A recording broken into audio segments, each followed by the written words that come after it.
I want to go to foreign policy. During Trump's speech to Congress, he also honored Navy SEAL Ryan Owens, who was killed in a botched raid on a Yemeni village that also left 25 civilians dead, including 9 children under the age of 13. Last night, Trump referred to the raid as being highly successful.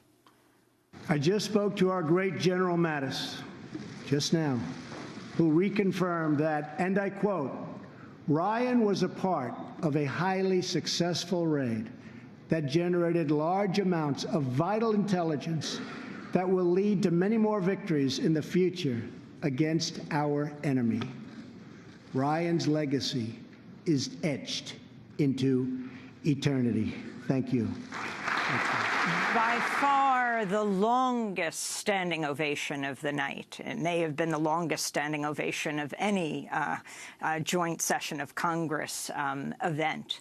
A standing ovation for Ryan Owens' widow, Karen Owens, who fought back tears, looked to the heavens. Trump then went off script and addressed her directly. And Ryan is looking down right now. You know that. And he's very happy because I think he just broke a record.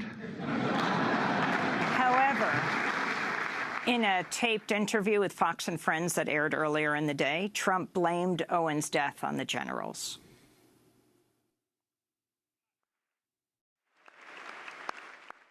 So Owens' father, Bill Owens, refused to meet with President Trump at Dover Air Force Base when both President Trump and the Owens family came to greet the body of Ryan. His father has called for an investigation into his son's death. Speaking to the Miami Herald, Bill Owens said his conscience wouldn't let him meet with Trump and has said, quote, "Why at this time did there have to be this stupid mission when it wasn't even barely a week into his administration?" Professor Sachs, what about what took place, the attacks by Sean Spicer and President Trump around anyone who dared to question the raid? I believe Sean Spicer said at one of his press briefings, anyone who questions this has to answer to Owens' family, has to apologize to Owens' family. Remember what the U.S. national security state says on almost any occasion is filled with lies.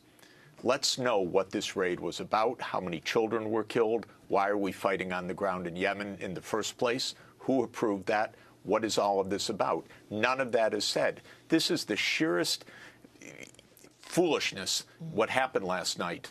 Of course, you can get people to stand and cheer. It's sad to see a widow, but for foreign policy terms, this is blatant lies, complete hiding of what's really going on throughout the Middle East, where the U.S. is fighting covert wars all over the place. And within the first week of office, Trump added this raid, which apparently killed a large number of children and women. And apparently President Obama had not signed off on for something like 2 years, although under President Obama, the drone strikes in Yemen and other places have been unprecedented. Yes. The truth is, whoever is president, that's where the buck stops. And when John Kennedy did the disastrous Bay of Pigs that was held over from the Eisenhower administration, he said, "I take full responsibility for it." Trump never takes responsibility for anything. It's either Obama or the general. That's a psychological fact with him, which he seems